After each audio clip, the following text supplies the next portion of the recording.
Start. A very good evening to all our viewers today. Today we have with us Mr. Prakash Tripathi, who has been a founding mentor to us as well as formed several educational institutions in Mumbai and MBA College. He's the first one who was a dean for Indian Center for CSR and started MBA in CSR in India with the Vienna University. And today we have him on our campus since past 5 days, training our students on measurement and assessment tools. Let us learn from him why is the subject so important right now in the age that we are living in. So welcome, sir, on our show. Thank you so much. Hello, everybody. Yeah, So you've been training people on measurement and assessment tools. sure. So why is it so important in the present times, and why CSR sustainability also as an important subject? I think CSR, conceptually, the way it was designed was to ensure that the corporations um, find ways to do business more sustainably because as the resources were being used disproportionately by different organizations and different countries, the resources were getting not sustainable. So, to ensure that the business environment continues to do business in a more meaningful manner and the society engages with the industry in a more meaningful manner, besides also helping social causes in a more strategic manner, unlike how it was done before in a more philanthropic way. So I think as organizations become more organized in the last so many decades, CSR became more meaningful. And with the law stipulation, I think it's here to stay for a long time to come, especially because organizations are now using CSR in a more strategic manner. So yeah, it's very important. Sustainability is most young people. Greta has also made it a very important conversation point for the young people across the globe. How sustainable measures are important tools to communicate for organizations to make meaningful sense to the new generation because increasingly the millennials are sensitive to the image of the organizations which they work for, and hence I think in the years to come the organizations will continue to be under pressure to better businesses and hopefully as CSR education also becomes more um, broad based, like for example elements of CSR and sustainability probably will find place in management institutions and accountancy courses. I think CSR will become more mainstreamed than what it is right now. Uh, so, sir, the students who are pursuing these kind of courses, leaving the mainstream courses, what are the job prospects for them, and what kind of packages can they expect? There are many working professionals also who leave their Sure, existing jobs and they want to switch. sure. So, what Right, should be their right. So let expectations? me address it from three different perspectives. When uh, when students finish graduate programs, typically a social sciences background, or arts or anything, or commerce, they don't really have technical skills with them. So for them to be able to use CSR as a way to enter into the corporate workforce becomes a lot more easier because with the accounting and economic background in commerce as well as in the social sciences perspective in the arts background, if they strengthen their education of the arts and commerce uh, coupled with CSR inputs, they probably can become good entry level CSR professionals. But a lot more meaningfully, engineers, like for example, civil engineers or engineers with very technical skills, can use CSR education to supplement their technical skills education to target their own industries in a more meaningful manner because they have the fungibility of using technical skills to understand CSR better and also to implement CSR in a better way in their industries by using their technical skills. So it becomes possible for people with both the education background, the technical and the non-technical background, to enter the same workforce, same industry, added with multiple skill sets like CSR perspectives that allows for them to have more. So, like for example, anybody would have typically a sales and marketing career option. But with additional CSR, they also can join the CSR program for 6 months, 1 year, 2 years, and bring in their elements of learnings, and also go back to CSR, to sales and marketing, added with CSR perspective and working in the social environment, by which when they grow in the role of say sales and marketing and senior management, they understand how CSR projects and can be a good marketing supplemental tool to their core marketing communication strategy that the company so a company X, FMCG company like Coca Palmolive or PNG or HUL, who are very sensitive to their brand, they become for them to target CSR as a part of the marketing and sales strategy makes more sense than, for example, a B2B environment. But B2B companies can use their sourcing strategy to communicate their CSR elements by certification by international organizations that allows them to then, say, for example, General Drugs, which manufactures with the largest level, the largest number of natural um, I forget the name of that leaves, pudina leaves, I think. Uh, in UP, and they are the largest peppermint. So they sell peppermint to a lot of multinational giants all over the place. I was part of the audit process, and we had people coming from various, organizations who are end users who use these products for end using. For them to see that the ethical sourcing of this product allows their supply chain to become more robust by meeting sustainability also, as well as CSR like human rights and fair wages and all those elements come in the picture. So, so B2B environment also CSR can be embedded in the corporate strategy, and also in as we know in FMCG companies too.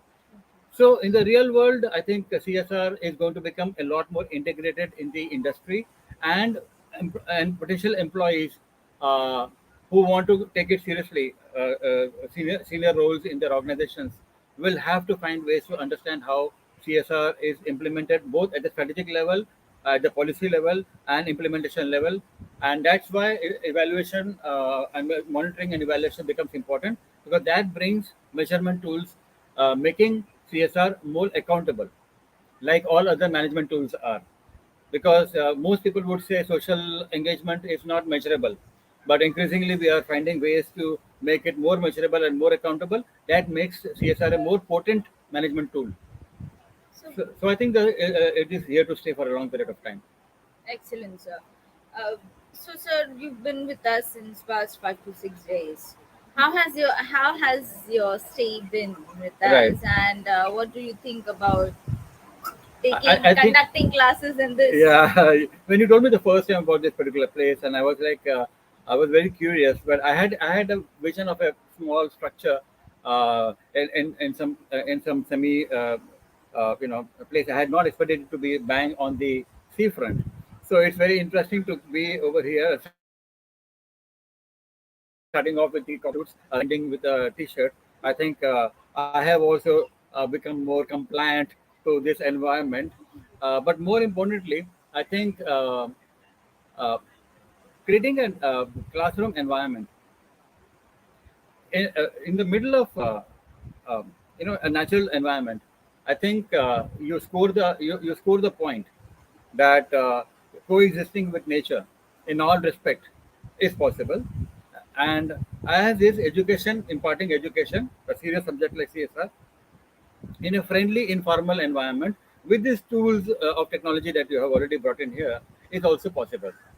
And I think people who come in here can bring in their suits and then end up, with the informal, attire, and underscore the importance of CSR. Sitting in the classroom in an air-conditioned classroom, talking about sustainability, you can only underscore the point so much. I suppose as the students will be using less air conditioning and less carbon footprint, so they are actually living the life a lot more. And I think that that probably is an interesting aspect that they can look at going forward, because you are actually in a more natural environment, and heat and dust comes along with it. So if you are going to implement the CSR projects in the community, it's good to see the community right outside you. Absolutely, sir. Yeah. So you have Absolutely. the sea, you have marine life, you have the impact, and you have the tourism right here, and the basic economics of what tourism brings in. And I think you can demonstrate economic activity right here, non-manufacturing activity, non-polluting environment right here. Absolutely. There's hardly a vehicle here for the for the There's no for vehicle. for for, for at least half a kilometer, No 45. vehicle. Yeah, exactly. So you are actually breathing in the best quality of air possible. Yeah, yeah, yeah. So it's a very interesting environment. Thank you for allowing me to have this experience. I appreciate that. It's been an interesting experience for sure. We are glad to have you with us and blessing our small campus. Right. Any final words or message to all the students who intend to Uh, join? right. I think there are And three. how are the students? Were they good enough? Well, the students are as good as what the market is. So they come in with the expectation that they come in based upon the information they collect, the real test of who they are, both as the testing of the metal as a professional, a corporate citizen, and more importantly, a CSR professional. The three roles will get tested over the next few years to come, and we look forward to having them get tested in the metallurgy of real world, and with the furnace of the reality that awaits them, and come back and share that with the future generations, because that's what education institution brings in.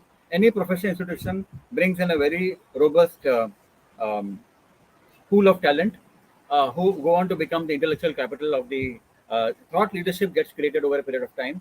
And it's important that they come back bringing in the real perspectives of the real experiences from the real world back to the classroom in whatever capacities, technologically or even otherwise. More importantly, for them to actually share their knowledge and experiences back to the classrooms. That's when they will really get impacted. I think in the last 5 days, I would sum it up in saying two things: that measurement is all about inputs and outputs, uh, and then outcomes. So on the day one, I told them you are at a certain input, and I had taken a videos of them. And now I saw a few minutes before their interviews, and I would say that they have done a fantastic 5 days process. Uh, the process that they have undergone has shown in the way they are communicating their thoughts, both as a professional and also as a corporate citizen. So I think that journey has started over here. Their role is in education environment ends, and their role in the real world entry level CSR positions starts, where they deal with real time issues. Some of them have got work experience, so they have a easier way to communicate their learnings to the corporate front a lot more better. Some would be coming in with much lesser work experience, so they would bring in a lot more academic interest and academic perspectives, which is why the classroom has to be a lot more um, participative in terms of bringing simulated work environment over here, which is what we try to do here. And they are today able to analyze CSR reports and analyze to what extent they are saying what they are saying, and they are able to work backwards and say, have they used the potent tools to come up with the outcomes that they are claiming in the CSR reports? So I think organizations also will feel the pressure to make better reports going forward, as the stakeholders will read through the reports a lot more meaningfully, asking them more questions, and may the community expand by more transparency, more authentic and meaningful engagement with the stakeholders, and better outcomes. And measurement is the very important aspect in any management tool, including CSR. And I think this subject adds credibility to the subject that we are here for, making lives matter, making a difference to the world that we belong to. So anything that gets measured can get better, and that's what the subject is all about. We have ended this particular program in this subject, but going forward, I think this will become a lot more. We will try to make it a lot more integrated into the overall process of the classroom, so that the people are themselves in a measurement mode. At the end of week one, where are they standing? At the end of week eight, where are they standing? So they are able to monitor themselves. I think we'll have to look. Because any classroom should only give them a tool for them to assess themselves. So anyway, these are all aspirations that we all have, and you have high aspirations from your students, as you should. And I think this first batch of students are ready to face the world going starting tomorrow, and many more who are expected to come here should expect to learn in a structured environment.